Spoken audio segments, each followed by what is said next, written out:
RCF.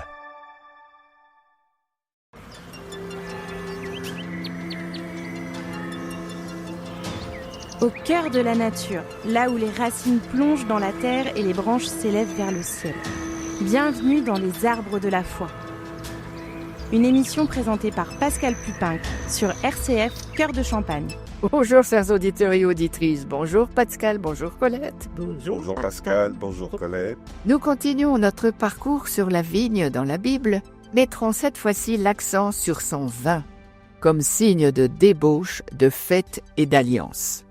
Dès le premier livre de la Bible, le vin est symbole de la perte de contrôle de soi. Le premier personnage biblique à produire du vin, vous le savez, est Noé. Après le déluge, sa première action fut de planter une vigne pour en boire le vin.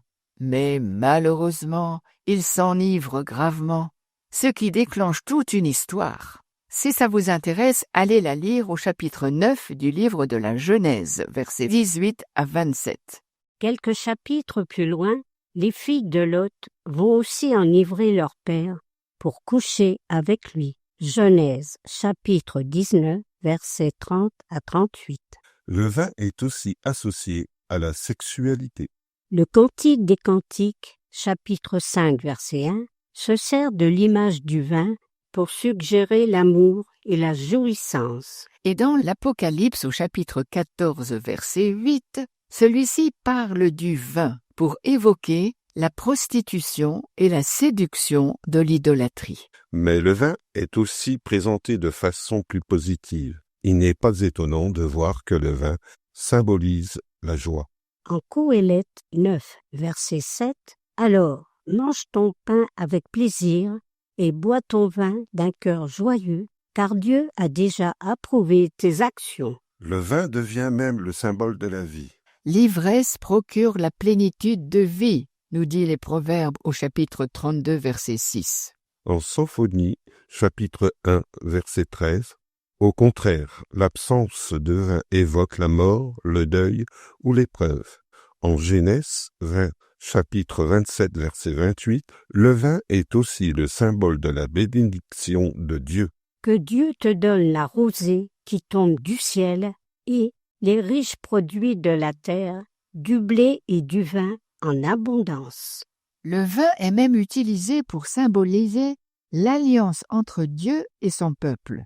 En Exode, chapitre 29, verset 40, on offre à Dieu du vin sur l'autel lors des sacrifices. On apportera 1,5 litre de vin.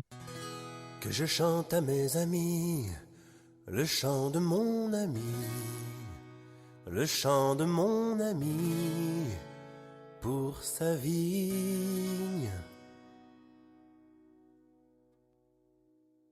Mon ami avait une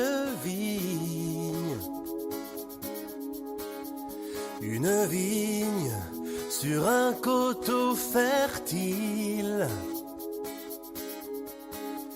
Il bêcha, retourna la terre, en enleva les pierres. Il y planta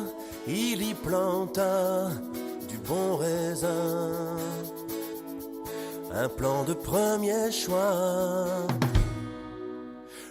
Au milieu, il bâtit une tour, et même il y creusa un pressoir. Il attendait de beaux raisins, oh, il espérait. Pourquoi n'en a-t-elle donné que de mauvais? Rien que de mauvais. Et maintenant, habitants de la terre entière, maintenant, hommes et femmes d'aujourd'hui, entrez dans le cœur de mon ami. Soyez juge entre sa vie et lui. Il dit que pouvais-je encore faire pour ma vigne? Que pouvais-je encore faire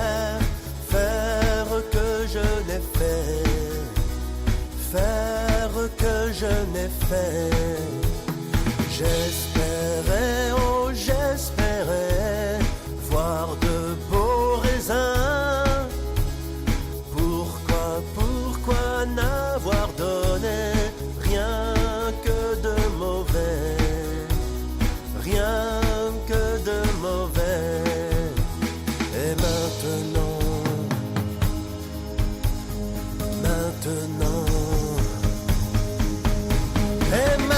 je vais vous dire ce que je vais faire à ma vigne. J'arracherai la haie, les troupeaux viendront la brouter. Je briserai la clôture et l'on viendra la piétiner. J'en ferai un maquis.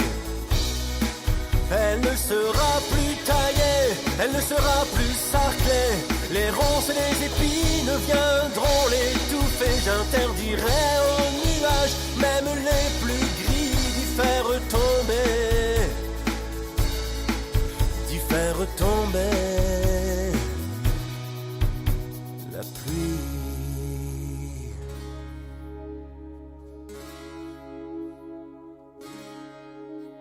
La vigne de mon ami, c'est la vigne de Dieu. C'est la famille des hommes, du plus jeune au plus vieux.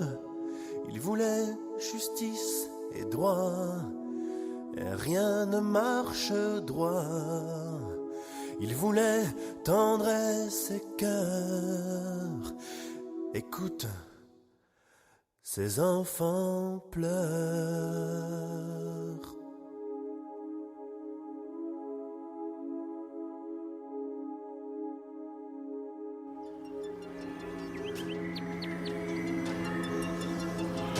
Les arbres de la foi. RCF Cœur de Champagne. En Isaïe, chapitre 25, verset 6, le vin évoque le banquet avec Dieu à la fin des temps. Sur le mont Sion, le Seigneur de l'univers offrira à tous les peuples un banquet de viande grasse, arrosé de vin fin, des viandes tendres et grasses, des vins fins bien clarifiés. La symbolique du vin nouveau revient plusieurs fois dans le Nouveau Testament, chez Jean, Matthieu et Luc. Tous les trois nous livrent ces paroles de Jésus où il se compare à un vin nouveau.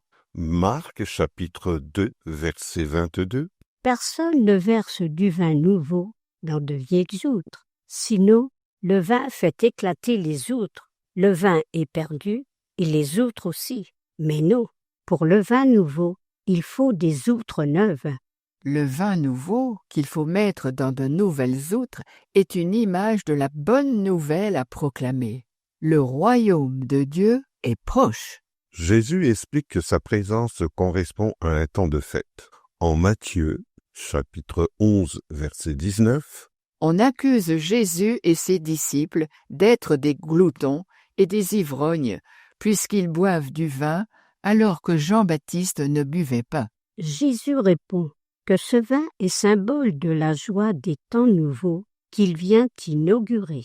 Choisir le Christ, c'est entrer dans une ère nouvelle où la tristesse n'est pas de mise. Dans le chapitre 15, Jean l'Évangéliste revient sur cette thématique du vin. Il répète les paroles du Christ. « Moi, je suis la vraie vigne, et mon Père est le vigneron. Moi, je suis la vigne, et vous les sarments. C'est moi qui vous ai choisi et établi, afin que vous alliez, que vous porterez du fruit, et que votre fruit demeure. Tout sarment qui est en moi, et qui ne porte pas de fruit, il le retranche, et tout sarment qui porte du fruit, il l'émonde, afin qu'il porte encore plus de fruits. Déjà vous êtes purs, à cause de la parole que je vous ai annoncée. » Jésus est, EST, la vraie vigne qui rassemble en lui tous les croyants. L'union du Christ est, EST, la condition essentielle pour produire du fruit, même au travers des difficultés et des épreuves. Le Père est désigné par Jésus comme le vigneron.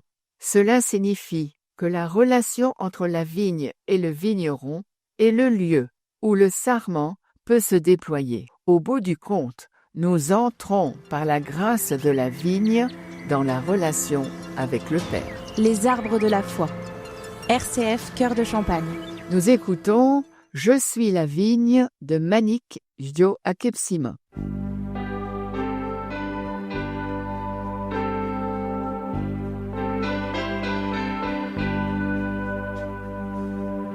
Je suis la vigne et mon père est vigneron. Je suis la vigne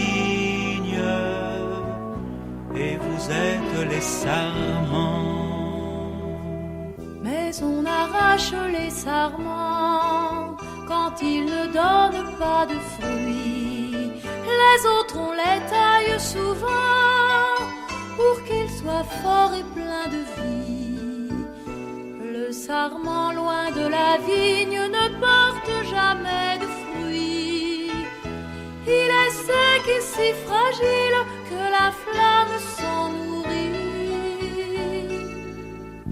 Je suis la vigne et mon père est vigneron. Je suis la vigne et vous êtes les sarments. Ceux qui se plaisent à rester sourds, je les ferai jeter dehors. Ceux qui demeurent en mon amour, je les comblerai plus encore. Si quelqu'un renie mon père, il se condamne à mourir. Comme un cœur qui se dessèche ne peut plus rien accueillir. Je suis la vigne et mon père est vigneron. Je suis la vigne et vous êtes les sarments.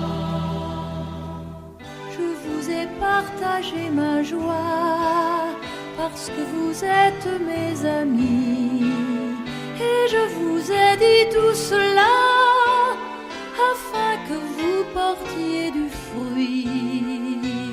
Aimez-vous les uns les autres comme je vous l'ai montré. Aimez-vous les uns les autres comme je vous ai aimé.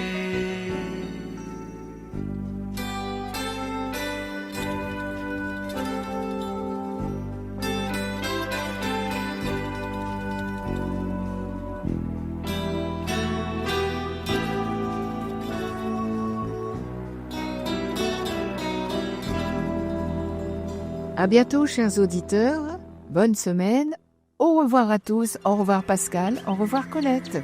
Au revoir Pascal. Au revoir Colette. Retrouvez Les Arbres de la Foi en podcast sur rcf.fr et sur les réseaux sociaux pour continuer à vous enraciner dans l'essentiel.